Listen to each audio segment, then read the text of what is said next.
नमस्कार, मैं पूनम भारद्वाज वैदिक हिंदी चैनल में आप सभी स्वजनों का हृदय से स्वागत करती हूँ। आज हम पढ़ेंगे पाठ 16 यतीन्द्र मिश्र द्वारा रचित नौबत खाने में इबादत। अध्याय को पढ़ने से पहले हम लेखक का शॉर्ट परिचय देखेंगे। तो यतीन्द्रनाथ मिश्र का जन्म सन 1977 में अयोध्या उत्तर प्रदेश में हुआ। उन्होंने लखनऊ विश्वविद्यालय लखनऊ से हिंदी में एमए किया। वे आजकल स्वतंत्र लेखन के साथ अर्धवार्षिक साहित्य पत्रिका का संपादन कर रहे हैं। सन 1999 में साहित्य और कलाओं के संवर्धन और अनुशीलन के लिए एक सांस्कृतिक न्यास विमला देवी फाउंडेशन का संचालन भी कर रहे हैं। यतीन्द्रनाथ मिश्र के 3 काव्य संग्रह प्रकाशित हुए। ये जो है ये इस प्रकार है: यदा कदा, अयोध्या तथा अन्य कविताएं, ड्योढ़ी पर आलाप। इसके अलावा शास्त्रीय गायिका गिरिजा देवी के जीवन और संगीत साधना पर एक पुस्तक गिरिजा लिखी। रीतिकाल के अंतिम प्रतिनिधि कवि द्विजदेव की ग्रंथावली 2000 का यह संपादन किया। कुंवर नारायण पर केंद्रित 2 पुस्तकों के अलावा स्पीक मैके के लिए विरासत 2001 के कार्यक्रम के लिए रूपंकर कलाओं का केंद्रित थाती का संपादन भी किया। युवा रचनाकार यतीन्द्र मिश्र को भारत भूषण अग्रवाल कविता सम्मान, हेमंत स्मृति कविता पुरस्कार, ऋतुराज सम्मान आदि कई पुरस्कार प्राप्त हुए हैं। कविता, संगीत व अन्य ललित कलाओं के साथ साथ समाज और संस्कृति के विविध क्षेत्रों में भी उनकी गहरी रुचि है। तो सबसे पहले हम देखेंगे नौबत खाने में इबादत का सारांश, जो बुक में इस प्रकार लिखा गया है। नौबत खाने में इबादत प्रसिद्ध शहनाई वादक उस्ताद बिस्मिल्लाह खां पर रोचक शैली में लिखा गया व्यक्ति चित्र है। यतीन्द्र मिश्र ने बिस्मिल्लाह खां का परिचय तो दिया ही है, साथ ही उनकी रुचियों, उनके अंतर्मन की बुनावट, संगीत की साधना और लगन को संवेदनशील भाषा में व्यक्त किया है। उन्होंने यह भी स्पष्ट किया है कि संगीत एक आराधना है, इसका विधि विधान है, इसका शास्त्र है, इस शास्त्र से परिचय आवश्यक है। सिर्फ परिचय ही नहीं, उसका अभ्यास जरूरी है और अभ्यास के लिए गुरु शिष्य परंपरा जरूरी है, पूर्ण तन्मयता जरूरी है, धैर्य जरूरी है, मंथन जरूरी है। वह लगन और धैर्य बिस्मिल्लाह खां में रहा है, तभी 80 वर्ष की उम्र में भी उनकी साधना चलती रही है। यतीन्द्रनाथ मिश्र संगीत की शास्त्रीय परंपरा के गहरे जानकार हैं। इस पाठ में इसकी कई अनुगुंजे हैं जो पाठ को बार बार पढ़ने के लिए आमंत्रित करती हैं। भाषा इनकी सहज, प्रभावमयी तथा प्रसंगों और संदर्भों से भरी हुई है।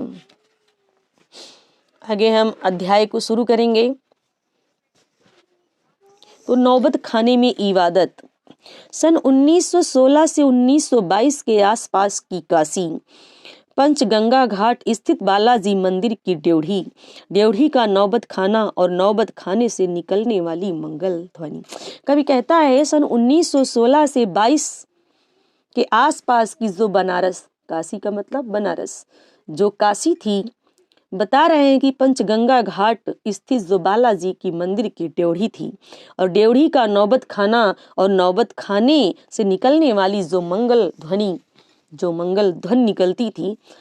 अमीरुद्दीन अभी सिर्फ 6 साल का है। कह रहे हैं कि अमीरुद्दीन अभी 6 साल का है और बड़ा भाई शमसुद्दीन 9 साल का है।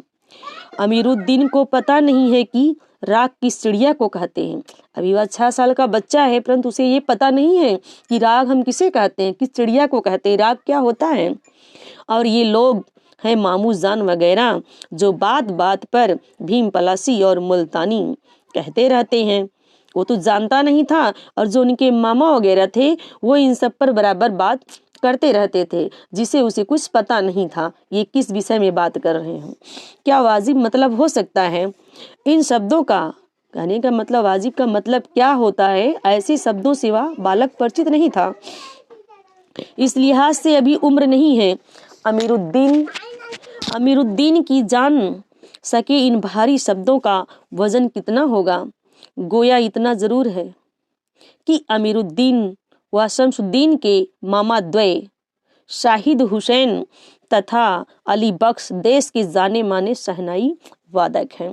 तो आप यहाँ देख सकते हैं अमीरुद्दीन व शमसुद्दीन के मामा द्वय सादिक हुसैन, कौन? सादिक हुसैन तथा अली बख्श देश के जाने माने क्या हैं? शहनाई वादक हैं। क्या है? शहनाई वादक हैं।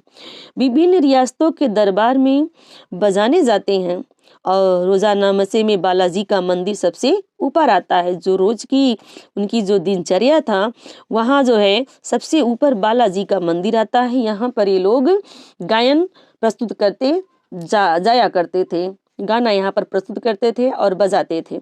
हर दिन की शुरुआत वही ड्योढ़ी पर होती थी। कवि कह रहा है प्रतिदिन इनकी शुरुआत जो है बालाजी के मंदिर के ड्योढ़ी पर ही होती थी, दरवाजे पर होती थी, चौखट पर। ड्योढ़ी का मतलब चौखट पर। मंदिर के विग्रहों को पता नहीं कितनी समझ है, जो रोज बदल बदल कर मुल्तानी, कल्याण, ललित और कभी भैरव रागों को सुनते रहते थे। अभी कह रहा है यहाँ जो मंदिर के विग्रह लोग थे उन्हें पता नहीं कितना समझ है कि जो प्रतिदिन बदल बदल कर मुल्तानी, कल्याण, ललित और कभी भैरव राग को सुनते रहते थे, जो सुबह में गाया जाता है गाना। ये खानदानी पेशा है, कह रहा है ये तो खानदानी पेशा है उनकी। इनका जो नियम है, जो दिनचर्या इसी से शुरुआत होता है, इनका ये पेशा ही है। अली बख्श के घर का, कह रहे हैं अली बख्श के घर का ये खानदानी पेशा है। उनके अब्बाजान भी यही ड्योढ़ी पर शहनाई बजाते रहते। कह रहे हैं उनके अब्बाजान भी यही ड्योढ़ी पर अर्थात बालाजी के मंदिर के चौखट पर ही शहनाई बजाते रहते थे। अब आगे है अमीरुद्दीन का जन्म डुमराव बिहार के एक संगीत प्रेमी परिवार में हुआ था। तो यहाँ से पूछा जा सकता है अमीरुद्दीन का जन्म कहाँ हुआ था? तो डुमराव बिहार के एक संगीत प्रेमी परिवार में हुआ था। अब आगे है 5-6 वर्ष डुमराव में बिताकर, कितने वर्ष? 5-6 वर्ष डुमराव में बिताकर वह नाना के घर ननिहाल काशी में आ गया। अर्थात जो इनका घर था वो डुमराव बिहार में था, परंतु काशी में इनका ननिहाल था और वो यहीं पर आए थे। उनके मामा इत्यादि जो है शहनाई बजाते थे, गायन इत्यादि शैली में निपुण थे। उसे ये देखते थे परंतु ये समझते नहीं थे ये कौन सा राग है, इसका मतलब क्या है। आगे है डुमराव का इतिहास में कोई स्थान बनता तो ऐसा नहीं लगा कभी भी। आपके कहने का मतलब है बिहार में जो डुमराव गांव है, इतिहास में कभी इसका नाम लिया जाएगा ऐसा नहीं लगता था। पर यह जरूर है कि शहनाई और डुमराव एक दूसरे के लिए उपयोगी हैं। कह रहे हैं शहनाई वादक कहाँ से हुए? डुमराव से। तो कह रहे हैं लेकिन बाद में ऐसा हुआ कि एक दूसरे के लिए दोनों उपयोगी हो गए, डुमराव और शहनाई। शहनाई बजाने के लिए रीढ़ का प्रयोग होता है। यहाँ पर कह रहे हैं शहनाई बजाने के लिए रीढ़ का प्रयोग होता है। रीढ़ अंदर से पोली होती है जिसके सहारे शहनाई को फूका जाता है। रीढ़ अंदर से क्या होती है? पोली होती है जिसके सहारे जो है क्या कहते हैं? शहनाई को फूका जाता है उसमें। रीढ़ नरकट एक सरपत की प्रजाति की एक घास होती है जिसको पहले के लोग, जब हम लोग थे तो उसको जो है उससे पेन बनाकर कलम बनाते थे, ब्लेड से गढ़ते थे, पत्ती से उसको गढ़ते थे और उससे जो है लिखते थे स्याही में डुबो कर। उसी नरकट से जो है बांसुरी बनती, शहनाई बनती है। कहने का मतलब यहाँ एक प्रकार की घास है। ये जो क्या है? एक प्रकार के घास है। आज भी आप लोगों ने देखा होगा जो डुमराव में मुख्यतः सोन नदी के किनारों पर पाई जाती है। कहाँ पर पाई जाती है? बिहार में डुमराव में सोन नदी के किनारे पाई जाती है। इतनी ही महत्ता है इस समय डुमराव की जिसके कारण शहनाई जैसा वाद्य बजता है। अर्थात कहने का मतलब है डुमराव की इतनी महत्व है कि जिसके कारण शहनाई जैसे जो है वाद्य यंत्र जो है वहां से प्राप्त किए जाते हैं और वहीं के लोग इस कला में निपुण थे। अमीरुद्दीन जो हम सबके प्रिय हैं अपने उस्ताद बिस्मिल्लाह खां साहब हैं। कह रहे हैं अमीरुद्दीन हम सबके बहुत प्रिय हैं, अपने उस्ताद बिस्मिल्लाह खां साहब हैं। उनका जन्म स्थान भी डुमराव ही है।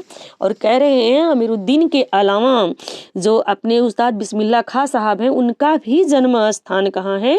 डुमराव में है। एक क्वेश्चन बनता है कि बिस्मिल्लाह खां कहाँ के निवासी थे? तो कहाँ के थे? डुमराव के थे। एक का पेशा क्या था? शहनाई बजाना। इनके परदादा उस्ताद सलार हुसैन खां डुमराव निवासी थे। कौन? उस्ताद सलार हुसैन खां डुमराव निवासी थे। कमेंट करके बताइएगा अमीरुद्दीन का जन्म कहाँ पर हुआ था। देखते हैं कितने ध्यान से आप लोग सुन रहे हो मेरी बात को। बिस्मिल्लाह खां उस्ताद, पैगंबर बख्श खां और मिट्ठन के छोटे अमीरुद्दीन की उम्र अभी 14 साल है। मसलन बिस्मिल्लाह खां की उम्र अभी 14 साल है। वही काशी है, वही पुराना बालाजी का मंदिर जहां बिस्मिल्लाह खां को नौबत खाने रियाज के लिए जाना पड़ता है। कभी यहाँ पर कह रहे हैं कि जिस समय अमीरुद्दीन की उम्र 6 वर्ष की थी तब उन्होंने बालाजी की ड्योढ़ी देखी थी, लेकिन अब वो 14 साल के जब हो गए और मसलन बिस्मिल्लाह खां भी 14 साल के कह रहे हैं, और वही काशी है, वही पुराना बालाजी का मंदिर भी है जहां बिस्मिल्लाह खां को नौबत खाने रियाज के लिए जाना पड़ता था। मगर एक रास्ता है बालाजी मंदिर तक जाने का। यह रास्ता सुलनबाई और बतुलनबाई, रसूलनबाई है यहाँ पर, रसूलनबाई और बतुलनबाई के यहाँ से होकर जाता है। इस रास्ते से अमीरुद्दीन को जाना अच्छा लगता है। इस रास्ते न जाने कितने तरह के बोल बनाओ, कभी ठुमरी, कभी टप्पे, कभी दादरा के मार्फत ड्योढ़ी तक पहुँचते रहते हैं। रसूलन और बतूलन जब गाती हैं तब अमीरुद्दीन को खुशी मिलती है। अपने डेरों साक्षात्कारों में बिस्मिल्लाह खां साहब ने स्वीकार किया है कि उन्हें अपने जीवन के आरंभिक दिनों में संगीत के प्रति आसक्ति इन्हीं गायिका बहनों को सुनकर मिली थी। कभी कह रहे हैं उस समय जब वो 6 साल के थे, उनका बचपन का जब उम्र था, जो गाने की इनके मन में जो ललक पैदा हुआ, गाने की जो भावना पैदा हुआ जिससे ये उत्तेजित हुए, तो ये 2 बहनें जो थी रसूलन बाई और बतूलन बाई, इन्हीं से इन्हें प्रेरणा मिली थी गायककार बनने के लिए। एक प्रकार से उनकी यहाँ से एक क्वेश्चन पहले देख लीजिए बन सकता है कि उनको प्रेरणा किससे मिली थी, तो रसूलन बाई और बतूलन बाई 2 सगी बहनों से मिली थी। तो आगे इस प्रकार से उनकी अबोध उम्र में अनुभव की स्लेट पर संगीत प्रेरणा की वर्णमाला रसूलन बाई और बतूलन बाई ने उकेरी थी, अर्थात उन्हें प्रेरणा उन्हीं दोनों बहनों से मिली थी। वैदिक इतिहास में शहनाई का कोई उल्लेख नहीं मिलता। इसे संगीत शास्त्रांतर्गत, मतलब संगीत और शास्त्र के अंतर्गत सुशील वाद्यों में गिना जाता है, सुप्त वाद्यों में गिना जाता है। अरब देश में फूंक कर बजाए जाने वाले वाद्य जिसमें नाड़ी, नरकट या रीढ़ होती है को नए बोलते हैं। अरब देश में से क्या बोलते हैं? नए बोलते हैं, नए। शहनाई को शाहने अर्थात सुशील वाद्यों में शाह की उपाधि दी गई है। शहनाई को जो है किसकी उपाधि दी गई है? शाहने अर्थात सुशील वाद्यों की, सुशील या वाद्यों में शाह की उपाधि मिली है। किसकी उपाधि मिली है? शाह की उपाधि मिली है। 16वीं शताब्दी के उत्तरार्ध में तानसेन के द्वारा रची बंदिश जो संगीत राग कल्पद्रुम से प्राप्त होती है में शहनाई, मुरली, वंशी, श्रृंगी एवं मूर्छंग आदि का वर्णन मिलता है। कब की बात कर रहे हैं? 16वीं शताब्दी के उत्तरार्ध में, जिस समय तानसेन का राज्य था। उस समय जो है संगीत राग कल्पद्रुम के समान प्राप्त होती है, जिसमें शहनाई, मुरली, वंशी, श्रृंगी एवं मूर्छंग आदि का वर्णन मिलता है। आगे है अवधी पारंपरिक लोकगीतों एवं चैती में शहनाई का उल्लेख बार बार मिलता है। कहाँ मिलता है? अवधी पारंपरिक जो लोकगीत होता है, मतलब हमारे यहाँ का जो अवध में गाए जाने वाले गीत होते हैं, उनमें बार बार जो है चैती और शहनाई का उल्लेख हमें प्राप्त होता है। मंगल का परिवेश प्रतिष्ठित करने वाला यह वाद्य इन जगहों पर मांगलिक विधि विधानों के अवसर पर ही प्रयुक्त होता है, अर्थात अवध क्षेत्र का यह मांगलिक वाद्य यंत्र है। जब भी कोई शुभ अवसर होता है उसे विधि और विधान से जो है उसके लिए अवसर दिया जाता है शहनाई बजाने के लिए। दक्षिण भारत के मंगल वाद्य नागस्वरम की तरह शहनाई प्रभाती की मंगल ध्वनि का संपूरक है। कहने का मतलब दक्षिण भारत का मंगल वाद्य यंत्र क्या है? तो वह है नागस्वरम। क्या है?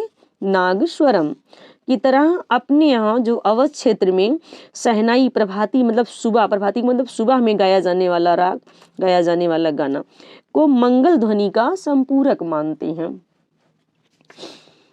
कमेंट करके बताइएगा आप लोग कि इनको जो है गाने की प्रेरणा किससे मिली थी? देखते हैं कितने ध्यान से आप लोग मेरी बात को सुन रहे हैं। शहनाई के इसी मंगल ध्वनि के नायक बिस्मिल्लाह खां साहब 80 वर्ष से सुर मांग रहे हैं।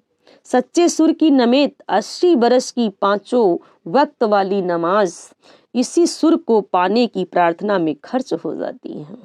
कह रहे हैं शहनाई की इसी मंगल ध्वनि के नायक बिस्मिल्लाह खां साहब 80 वर्ष से, कितने वर्ष से? 80 वर्ष से सुर मांग रहे हैं, इसी स्वर को मांग रहे हैं कि हमको भी ऐसा ही स्वर मिले। सच्चे सुर की नमेत 80 वर्ष की पांचों वक्त वाली नमाज में, जो 5 वक्त के लोग नमाज करते हैं उसमें बस यही जो है इनकी इच्छा होती है कि हम उसी तरह गा बजा सकें और भगवान से प्रार्थना भी करते हैं। लाखों सजदे इसी एक सच्चे सुर की इबादत में खुदा के आगे झुकते हैं। वे नमाज के बाद सजदे में गिड़गिड़ाते हैं। कहते हैं लाखों लोग जो सच्चे सुर के इबादत हैं, जो गायक हैं, वो लोग जो है खुदा के आगे नमाज में सजदे में गिड़गिड़ाते हैं कि हमको ऐसा ही सुर मिले। मेरे मालिक एक सुर बख्श दे, कहते हैं मेरे मालिक मुझे एक सुर प्रदान करो। सुर में वह तासीर पैदा कर कि आंखों से सच्चे मोती की तरह अनगढ़ आंसू निकल जाएं।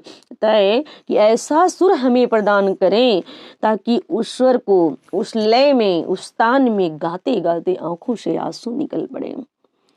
उनको यकीन है कभी खुदा यूं ही उन पर मेहरबान होगा। और जितने शहनाई वादक हैं उन लोगों को यह जो है यकीन भी है कि कभी ईश्वर हमारे ऊपर मेहरबान होगा और ऐसा ही स्वर हमें प्रदान करेगा। आगे है, और अपनी झोली से सुर का फल निकाल कर उनकी ओर उछाल देगा।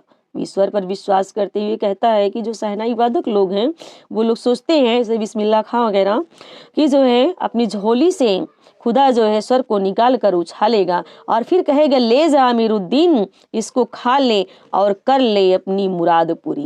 कह रहे हैं उछाल कर तो फेंकेगा ही और फिर कह रहा है कि अमीरुद्दीन इसे ले जा, खा ले और अपनी मुराद को पूरी कर ले। अर्थात अमीरुद्दीन इसी के लिए 80 वर्षों से प्रयत्न कर रहा, कोशिश कर रहा है कि हमको अच्छा से अच्छा स्वर मिले और ईश्वर पर विश्वास करता है कि खुदा जो है हमको वैसा ही स्वर अपनी झोली से निकाल कर उछाल देगा और कभी ना कभी मुझे कहेगा ले जाओ तुम खा लो और खा के अपनी मुराद को पूरी कर लो। अपने ऊहापोह से बचने के लिए हम स्वयं किसी गुफा को खोजते हैं जहां अपनी दुश्चिंताओं, दुर्बलताओं को छोड़ सके और वहां से फिर अपने लिए एक नया तिलस्म गढ़ सके। सबके कहने का मतलब है हम अपने जीवन के उधेड़-बुन में हमेशा किसी न किसी का स्वयं शरण लेना चाहते हैं, कोई न कोई गुफा खोजना चाहते हैं, एकांत जगह खोजना चाहते हैं और हम सोचते हैं जो हमारी दुश्चिंता है, जो बुरी चिंताएं हैं और जो हमारे अंदर की कमजोरी है, ताकि हम उसको त्याग सकें और वहीं से अपने जीवन के लिए एक नई जीवन जीने की योजना को बनाते हैं।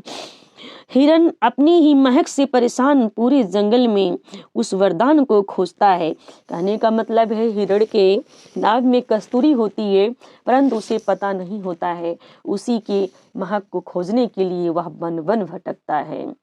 आप जानते हैं कि कस्तूरी कुंडल वसे मृग ढूंढे वन माही, ऐसे घटी घटी राम है दुनिया देखे ना। कभी भी इस पंक्ति को दोहराया है साम्य भाव में, लिख सकते हैं आप। अगले पृष्ठ पर देखेंगे गमक उसी में समाई है। कहने का मतलब है कस्तूरी के अंदर ही वह महक, वह खुशबू कस्तूरी के नहीं नाभि के अंदर समाई है, परंतु जो है उसे समझ में नहीं आता है कि ये महक कहाँ से आ रही है और उसे ढूंढने के लिए, उसे प्राप्त करने के लिए वह वन वन भटकता है। ऐसे ही 80 वर्ष से बिस्मिल्लाह खां यही सोचते आए हैं कि सातों सुरों को बरतने की तमीज उन्हें सलीके से अभी तक क्यों नहीं आ पाए। ठीक उसी प्रकार बिस्मिल्लाह भी सातों सुर को प्राप्त करने के लिए कस्तूरी के समान ही, मृग के समान ही कस्तूरी को प्राप्त करने की इच्छा में जैसे मृग भटकता है, ठीक उसी प्रकार सातों सुरों को प्राप्त करने की इच्छा में 80 वर्ष से अमीरुद्दीन बिस्मिल्लाह खां यही सोच रहे हैं कि उन्हें बरतने की तमीज कब मिलेगी। थोड़ा बच्चे जो है खेल रहे हैं, उससे आप डिस्टर्ब ना होंगे, आप जो है अपनी स्टडी पर ध्यान देंगे। बिस्मिल्लाह खां और शहनाई के साथ जिस एक मुस्लिम पर्व का नाम जुड़ा हुआ है वह मुहर्रम है। मुहर्रम का महीना वह होता है जिसमें शिया मुसलमान, कौन मुसलमान? शिया मुसलमान हजरत इमाम हुसैन या उनके कुछ वंशजों के प्रति आज़ादारी अर्थात शोक मनाते हैं। आज़ादारी मतलब शोक मनाते हैं। पूरे 10 दिनों का शोक, कितने दिन का? 10 दिनों का शोक मनाते हैं। वे बताते हैं कि उनके खानदान का कोई व्यक्ति मुहर्रम के दिनों में ना तो शहनाई बजाता है, ना ही किसी संगीत के कार्यक्रम में शिरकत ही करता है।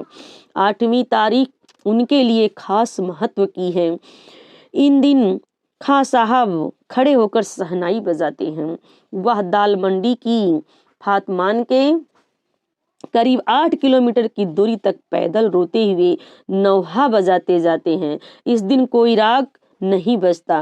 राग रागिनियों की अदायगी का निषेध है इस दिन। कब? 8 तारीख को। राग रागिनियों की अदायगी का निषेध कब है? 8 तारीख को। उनकी आंखें इमाम हुसैन और उनके परिवार के लोगों की शहादत में नम रहती हैं। आज़ादारी होती है। हजारों आंखें नम। 1000 वर्ष की परंपरा पुनर्जीवित मुहर्रम संपन्न होता है। एक दिन कलाकार का सहज मानवीय रूप ऐसे अवसर पर आसानी से दिख जाता है। मुहर्रम के गमज़दा माहौल से अलग अलग कभी कभी सुकून के क्षणों में वे अपनी जवानी के दिनों को याद करते हैं।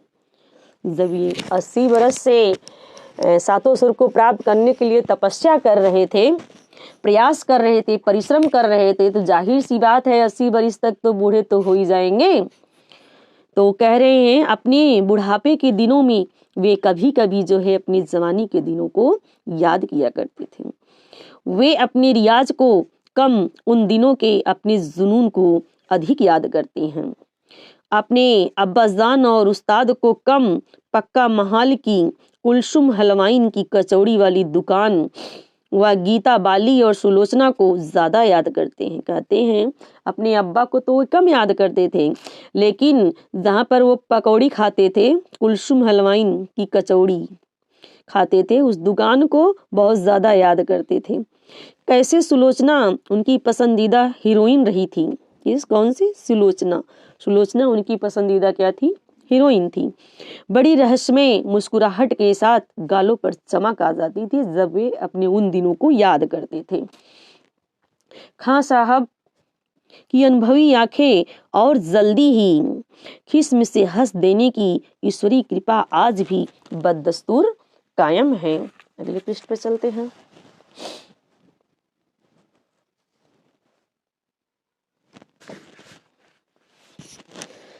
इसी बाल सुलभ हंसी में कई यादें बंद हैं। वे जब उनका जिक्र करते हैं तब फिर उसी स्वर्गिक, नैसर्गिक होना चाहिए यहाँ पर, नैसर्गिक आनंद में आंखें चमक उठती हैं। अमीरुद्दीन तब सिर्फ 4 साल का रहा होगा, थोड़ा सा दिख कम रहा है। छुपकर नाना को शहनाई बजाते हुए सुनता था। जब अमीरुद्दीन 4 साल का था, उनके नाना शहनाई बजाते थे तो वो जो है छुपकर सुनते थे।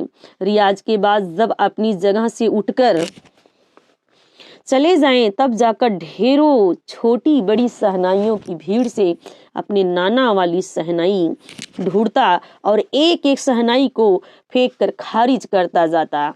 सोचता लगता है मीठी वाली शहनाई दादा कहीं और रखते हैं। जब मामू अली बख्श खां जो उस्ताद भी थे शहनाई सजाते हुए बजाते हुए सम पर आए तब धड़ से एक पत्थर जमीन पर मारता था। सम पर आने की जमीन उन्हें बचपन में ही क्या है ये जी,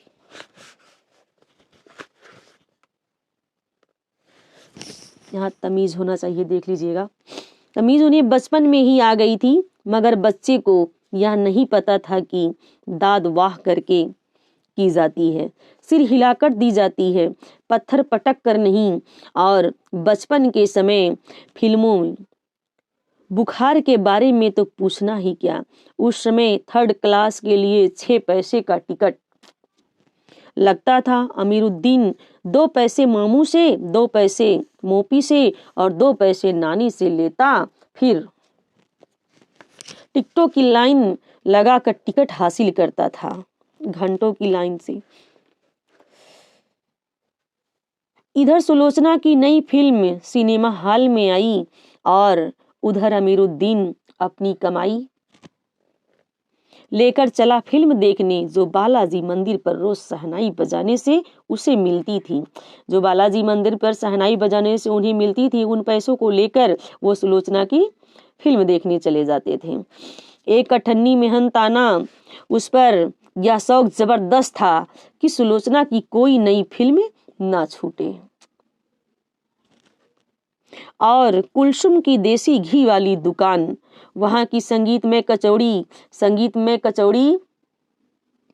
इस तरह, क्योंकि कुलसुम जब कलकलाते घी में कचौड़ी डालती थी, उस समय छन्न से उठने वाली आवाज में उन्हें सारे आरोह अवरोह दिख जाते थे। राम जाने कितनों ने ऐसी कचौड़ी खाई होगी, मगर इतना तय है कि अपने खास रहा रियाजी और स्वादी दोनों रहे हैं। और इस बात में कोई शक नहीं कि दादा की मीठी शहनाई उनके हाथ लग चुकी होगी। काशी में संगीत आयोजन की एक प्राचीन एवं अद्भुत परंपरा है। यह आयोजन पिछले कई वर्षों से संकट मोचन मंदिर में होता आया है। यह मंदिर शहर के दक्षिण में लंका में स्थित है। संकट मोचन मंदिर कहाँ स्थित है? शहर के दक्षिण में लंका में स्थित है। वह हनुमान जयंती के अवसर पर यहाँ 5 दिनों तक शास्त्रीय एवं उपशास्त्रीय गायन वादन की उत्कृष्ट सभा होती थी वहां पर, जिसमें बिस्मिल्लाह खां अवश्य रहते थे। अपने मजहब के प्रति अत्यधिक समर्पित उस्ताद बिस्मिल्लाह खां की श्रद्धा काशी विश्वनाथ जी के प्रति अपार है। वे जब भी काशी से बाहर रहते हैं, तब विश्वनाथ व बालाजी मंदिर की दिशा की ओर मुंह करके बैठते हैं। थोड़ी देर ही सही, मगर उसी ओर शहनाई का प्याला घुमा दिया जाता और भीतर की आस्था रीढ़ के माध्यम से बसती है। खां साहब की एक रीढ़ 15 से 20 मिनट के अंदर गीली हो जाती है, तब वे दूसरी रीढ़ का इस्तेमाल कर लिया करते हैं।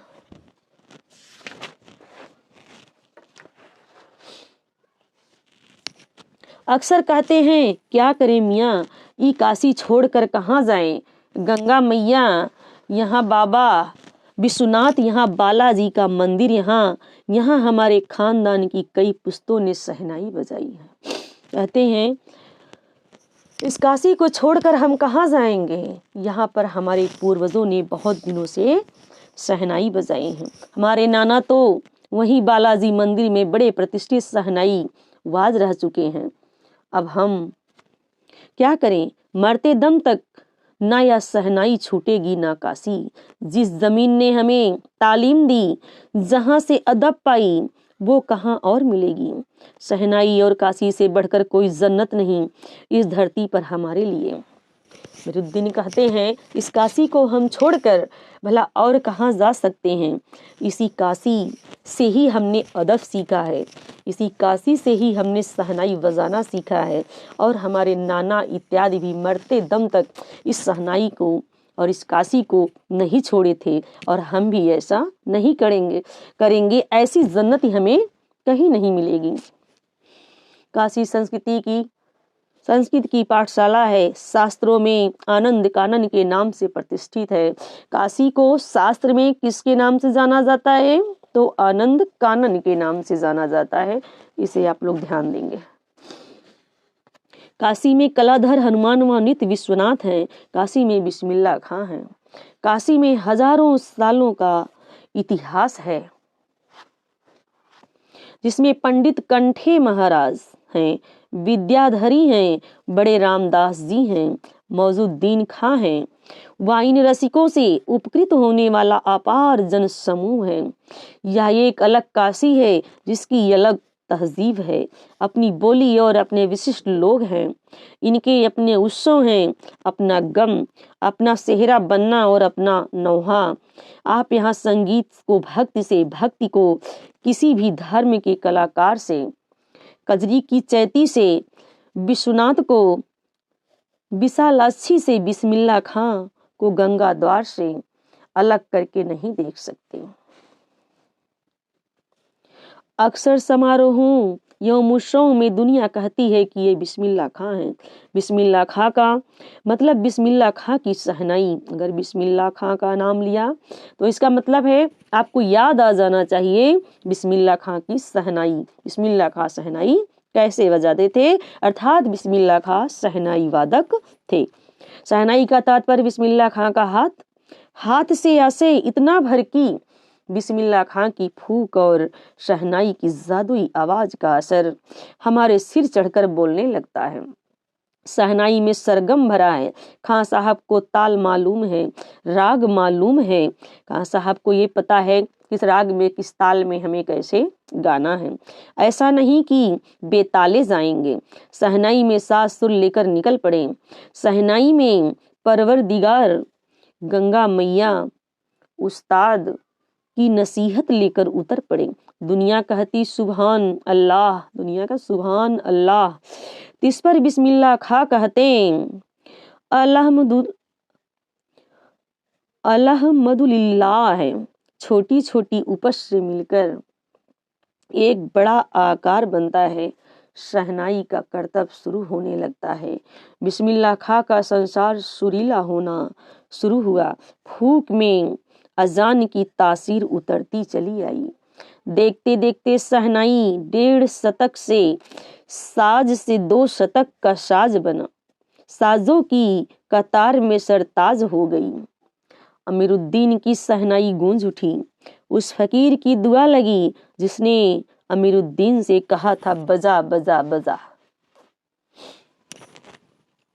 किसी दिन एक शिष्य ने डरते डरते खां साहब को टोका, बाबा आप यह क्या करते हैं? इतनी प्रतिष्ठा है आपकी ना, इतना सम्मान है आपका, अब तो आपको भारत रत्न भी मिल चुका है। आपका इतना सम्मान है इस देश में, यहाँ तक कि आपको भारत रत्न भी मिल चुका है।